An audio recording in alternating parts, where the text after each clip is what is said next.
పేరు గొప్ప ఊరు దెబ్బ అంటే కేజ్రీవాలే గొప్ప. ఇంతకుముందు ప్రభుత్వ ఉద్యోగంలో చేశాడు, సిన్సియరు అనుకుంటే ఓ పక్కన అవినీతి కార్యకలాపాలు ఒక ఎత్తు అయితే, రెండు కీలకమైనటువంటి అడ్మినిస్ట్రీరియల్ ఫెయిల్యూర్స్ కరోనా టైంలో ఎంత దరిద్రం చేశాడో చూసాం. అలాగే ఇప్పుడు చివరికి సెల్లార్లో చచ్చిపోతే దానికి ఏం చేయాలో అర్థం కాక తలబట్టుకుంటుంటే అక్కడ ఎన్ఓసి కూడా ప్రభుత్వం ఇచ్చింది, ఢిల్లీ ప్రభుత్వం. అంటే దాన్ని బట్టి వాళ్ళు ఎంత నెగ్లిజెంట్గా ఉన్నారు, ఏం జరుగుతుంది కేజ్రీవాల్ సర్కార్లో తెలుస్తుంది. ఇప్పుడు తాజాగా గవర్నమెంట్కి సంబంధించినటువంటి హోంలోనే ప్రాణాలు కోల్పోవడం అన్నది సంచలనం సృష్టించింది. రోహిణి ప్రాంతంలో ప్రభుత్వాధీనంలో నడిచే ఆశాకిరణ్ మానసిక దివ్యాంగుల ఆశ్రమంలో అనుమానాస్పద మరణాలు చర్చనీయాంశమైనవి. గడిచిన 20 రోజుల్లో 14 మంది ప్రాణాలు కోల్పోయారు.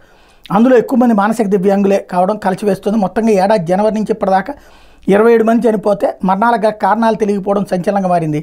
దీని మీద మీడియాలో వార్తలు రావడం, విపక్షాల ఆందోళనతో స్పందించిన ఆమ్ ఆద్మీ పార్టీ ప్రభుత్వం పూర్తిస్థాయి దర్యాప్తునికి ఆదేశించింది. ఈ అంశాన్ని తీవ్రంగా పరిగణించిన జాతీయ మహిళా కమిషన్ చైర్పర్సన్ రేఖా శర్మ నిర్ధారణ బృందాన్ని అక్కడ పంపించినట్టు చెప్పారు. మరోవైపు ఈ ఘటన మీద ఆందోళనకు దిగిన బీజేపీ ఆశ్రమం ముందు ధర్నా చేపట్టింది. ప్రాంగణంలోకి చొచ్చుకుపోయేందుకు ప్రయత్నించింది. ఆశ్రమంలో ఉంటున్న వారికి మురికి నీరు సరఫరా అవుతోందని, ఆహారం చికిత్స సరిగా అందటం లేదని ఈ సందర్భంగా ఆరోపించారు.